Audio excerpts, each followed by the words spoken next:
आज हम endocrine system के बारे में पढ़ेंगे। इम्पॉर्टेंट जो टॉपिक है हमारा वो एंडोक्राइन डिसऑर्डर्स और एंडोक्राइन सिस्टम होता है जब हम बायोलॉजिकल बेसिस ऑफ पर्सनालिटी पढ़ते हैं। फ़िलहाल इस वीडियो में हम मोस्ट इम्पॉर्टेंटली एंडोक्राइन डिसऑर्डर्स को कवर करेंगे। उससे पहले एक ब्रीफ इंट्रोडक्शन या फिर एक ब्रीफ जानकारी हम ले लेते हैं कि एंडोक्राइन सिस्टम क्या होता है और उसके अंदर कौन से इम्पॉर्टेंट टर्म्स हैं जो हमें मालूम होने चाहिए। So first of all, what is endocrine system? So endocrine system is brings about chemical coordination by complex organic compounds which are called hormones. Internal environment of animal body is maintained in steady state by autonomic neural system and endocrine system. Now जो endocrine system होता है वो अपना काम करने के लिए hormones को यूज़ करता है।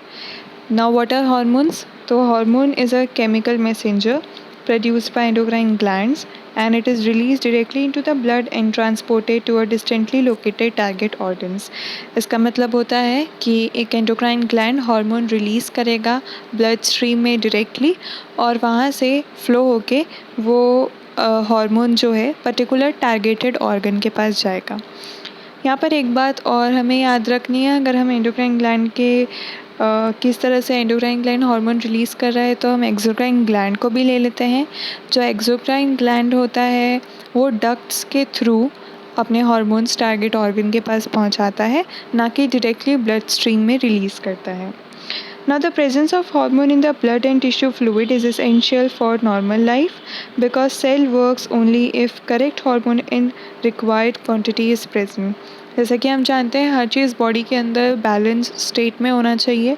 हॉर्मोन्स ऊपर नीचे होगा यानी कम ज़्यादा होगा तो डिसऑर्डर्स होंगे, प्रॉब्लम क्रिएट होगी, बॉडी अच्छे से फंक्शन नहीं कर पाएगी।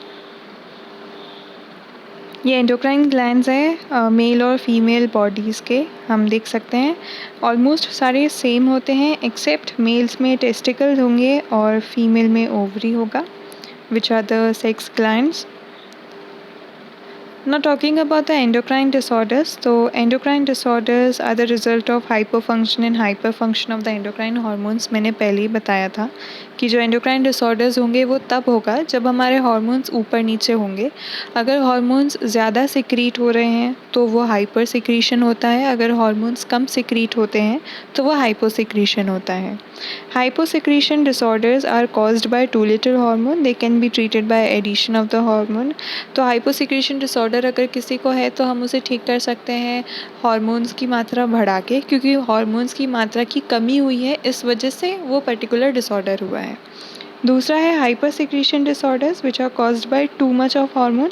Now these are much harder to treat, क्योंकि हम जानते हैं कोई भी चीज़ ज़्यादा हो जाती है, specifically talking about the internal body. तो कोई चीज़ अगर ज़्यादा हो जाती है तो उसको कंट्रोल में लाना थोड़ा मुश्किल हो जाता है और उसमें एक्स्ट्रा एफर्ट्स डलते हैं। तो मेडिसिन्स और अदर फूड सप्लीमेंट्स, इन सबको हमें यूज़ करना पड़ता है फॉर हाइपर सिक्रीशन डिसऑर्डर्स, और इसके अलावा भी और अलग ट्रीटमेंट्स होते हैं।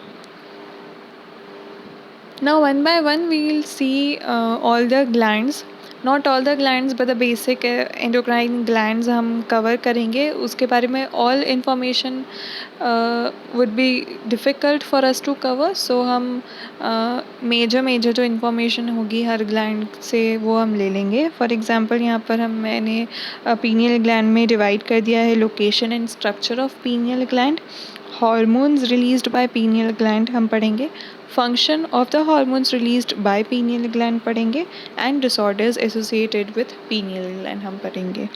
तो इस तरह से हमने क्लासीफाई किया है, आप देख सकते हैं। हम पीनियल ग्लैंड पढ़ेंगे, फिर हम एड्रिनल ग्लैंड पढ़ेंगे, फिर हम थायराइड ग्लैंड पढ़ेंगे, फिर हम पैनक्रियास पढ़ेंगे, एंड देन पिट्यूटरी ग्लैंड हम पढ़ेंगे। सो ये हम ग्लैंड्स पढ़ने वाले हैं आने वाले वीडियोज़ में। So stay tune with me.